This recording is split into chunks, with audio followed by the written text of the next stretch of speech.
holidays. So I'm going to be sharing with you how to have an amazing summer holiday with your little ones on a budget. So the first thing I want to suggest, and it's what I've done this year, so I'm actually for once taking my own advice, and that is to plan out your summer holidays. Create a plan for the summer holiday. Where do you want to take your children? How much is it going to cost to go to these places? How many days are you going to take them out? How many days are you going to stay at home? What is the plan? What does it look like on a day-to-day basis for the 6 weeks holiday? So for me, I've sat down and I've literally planned out my 6 weeks holiday, exactly where the kids are going to be going and how much it's going to cost. And that's allowed me to know exactly what my budget is for the summer holidays. There are things that I wanted to do that I had to remove from the plan because I couldn't afford to do it this summer. However, I think just having that budget, having a plan for the summer holiday just really means that I know what I'm doing and I know exactly what I can afford to do. So I think if you haven't planned out the holidays, I know we're in week 1 already, so you might think it's too late and you just think, okay, I'll start from next year. But don't have that mindset, don't have that attitude. It's not too late to plan. There is still 6 weeks or 5.5 weeks left of the summer holidays, and you really want to make sure you're kind of getting the most bang for your buck and your kids are having an enriching holiday, but you're not going to be suffering the consequences of that holiday in 6 weeks' time. Point 1, plan for your summer holidays. Create a plan, and yeah, you should be okay. Failure to plan is planning to fail, like I like to say. So definitely plan, plan, plan. And it's not too late to start. You can literally start today. The next thing I want to say is create a budget for your summer holidays. So if you haven't yet created a budget, don't leave your house again until you've created that budget. I would definitely recommend doing so. How much are you spending for this week, the rest of this week, week 1, week 2, all the way to week 6 of the summer holidays? What does that look like? What does the budget look like? Is it £100 a week, £50 a week, £200 a week, £500 a week? Whatever your budget is, set it and be quite strict with it so that you don't end up overspending each week, and then come the end of the summer holidays you're thinking, oh my days, these kids have cost me a fortune. Like, you don't have to spend a fortune on the summer holidays for them to have an enjoyable experience. But I think the main thing is, I guess, going back to point 1, is planning ahead and creating that budget and creating that conscious spending plan for the summer holidays for your little ones. Divide whatever the total amount is you have for the 6 weeks by 6 and then you'll know how much you have for each week. Or you might want to do it 1 week where it's action packed, and the next week we chill at home and do indoor activities, and then week 3 we're out again. And however you want to tally it up really, or split it up, the main thing is just making sure that that budget that we set, we try our hardest not to break it or not to go over it. The next thing I would say is have no spend days each week over the summer holidays. That's something I'm doing with my little ones. So it's been kind of easy for me to include that into my plan, because Tuesdays my sons tend to be at their grandma's house, so that doesn't cost me anything because they're with grandma. And then Monday and Wednesday I'm working from home, so all the activities that they would be doing will be around the home. If anything, I may take them to the local park or to a park that's not too far away from me. But Thursday and Friday really are now our going out days for the summer holiday and also the weekend. So 3 out of 7 days of the week will basically be no spend days for me, which is good, which means that I'd only really be spending money on the other days of the week when the kids are with me. And even with that, there's a budget, there's a plan, and it's capped. So definitely incorporate no spend days into the week, and that will help you stick to that budget that you create yourself for the summer holidays. Because yeah, if you don't have those no spend days, it's just so easy for you to just spend money. And if you say to yourself, okay, no, today I'm not spending anything on activities or food or anything, literally I'm just going to work with what we have at home, you'll be surprised at how much money you're able to save yourself. I challenge you to actually do that for the 6 weeks holiday actually, and make a note of how much you would have spent that day. So I don't know if you were thinking, oh, let me quickly get a takeaway today, and then you don't do it, to calculate that 30-40 pounds that you would have spent and just tally that up over the course of the 6 weeks holiday. And I think you'll surprise yourself at how much money you could have potentially spent, which you didn't spend, just by having those few no spend days here and there. I'd say look at 3 things to do with your kids. So that goes on from what I was saying previously in terms of finding ways to entertain the kids for free or on a budget. So I've got loads of different ways that I'm planning to entertain my kids for free this summer holidays. I talked about them again in that video, which I will link in the description box below, where I was sharing 3 things to do this summer holidays. A lot of that were things that you could do at home or in your local area for free. Things like going to your local parks, going to your local playgrounds, going to the local water parks, going to your local library, going for a picnic, all these things, camping in the garden. Like, there's just so many things that you could do at home that won't cost you anything, and just look for those kind of free activities, or think of those free activities. But also, in addition to thinking of those activities, look at what's available in your local area. So with that being said, places like Facebook groups, places like Pinterest, places like the local library, all of these places will offer you ideas and suggestions of things happening locally to you that you could take your little ones to. So definitely take advantage of that and look into doing so. I'd also say speak to friends and family, because they probably have ideas that you may not have even considered.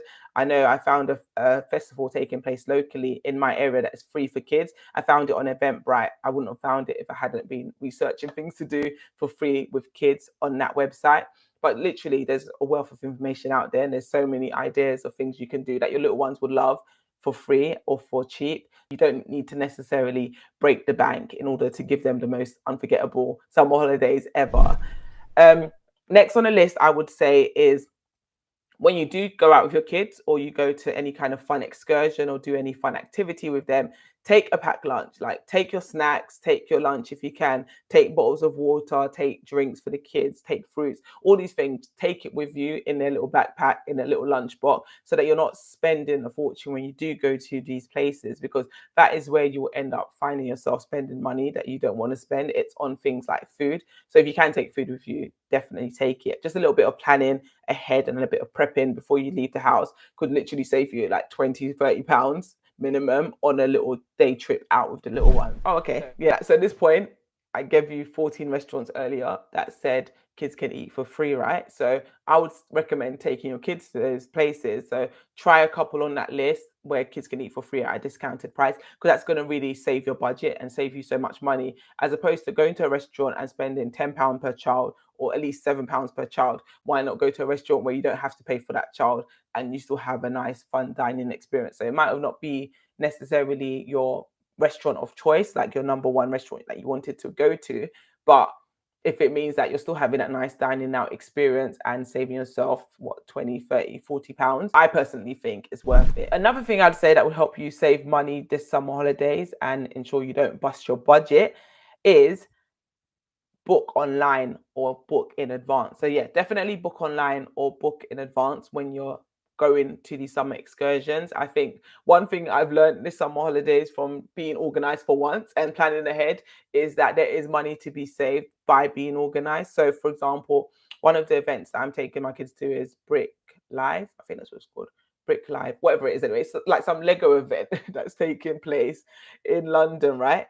And they had discounted tickets which ended like last week sometime. I can't remember what day it was now. I think it's like the 15th or something is when the discounted tickets ended. So if you book before that day, you get you get one ticket free, which is worth like £21. Whereas if you don't, you pay per person. So just by me booking in advance, I was able to save that £21 on the trip. Yeah, it is good to plan in advance, because just by doing that, we were able to save that money. Whereas Tolu is usually that person that just pays on the door when I get there, and then I end up paying an additional premium for paying on the door. So definitely, where you can, book online, because it generally is cheaper to book online than it is to pay on the door. So if you can do that, I would say do that. Pay online rather than paying on the door when you arrive at the venue. Another thing that's going to really help you with that summer holiday budget is to track your expenses. So this is something that I've spoken about a lot, just when it comes to budgeting and the management of your personal finances. But if it's something that you've never done before, it's something I suggest you give a go this summer holiday. Tracking your expenses is just as simple as on your phone, on a notepad, on an Excel tracker, however you want to do it. Even there's a few budgeting apps that you could use, like Emma or Money App. So there's loads of apps that basically help you with that as well. I even have my budget template, my budget planner, which has an expenses tracker within it. I'll link that in the description box below so you can check that out. But just having a budget planner and tracking your expenses, so saying exactly what you spent, where, and how much that costs, it really helps you to curb your impulse spending, is what I find, because that inconvenience and the annoyance of having to like literally write down every little transaction sometimes stops you from even making that purchase, just because you can't be bothered to have to document it. And just in general as well, it makes you more conscious of where you're spending and where your money is going, tracking your expenses, because you realize, oh, okay, wait, I've just spent another £5 on I don't even know what costs for £5 this day. A Costa coffee. I swear that's probably the price these days, right? So I've just spent another £5 today on Costa, but I spent £5 yesterday and the day before. And looking at my tracker, all I'm seeing is Costa listed for the last 7 days.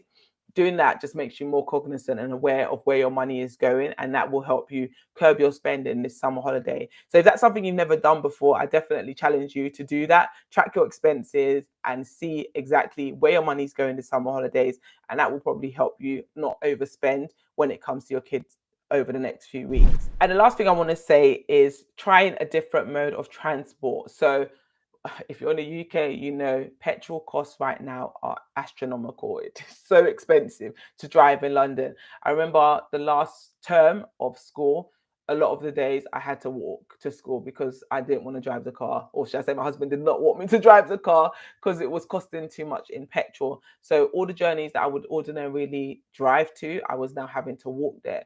And that in itself, yeah, saved us so much money because obviously petrol is so expensive these days, right? So in addition to saving on the cost of fuel, I think trying different modes of transport this summer holiday will be a fun experience for the children. So if you're the person or a person that always drives everywhere, your kids are just used to driving, then why not try taking that same journey or that same trip by bus or by train?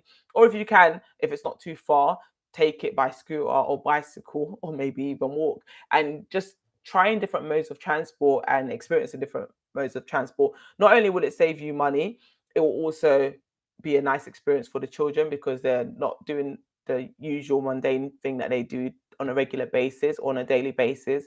They're doing things that are different to their norm and what they're used to. So yeah, definitely try alternative modes of transport as well. I'll be interested to know in the comment section below what kind of things you're going to be doing this summer holidays with your kids, number one, and how you're basically budgeting for the summer holidays and things you're doing to keep your costs low this summer holidays. Obviously, I've touched on 9 things that will help with the summer holiday budget, but it'd be good to hear what kind of things you're doing in order to keep track of your money this summer.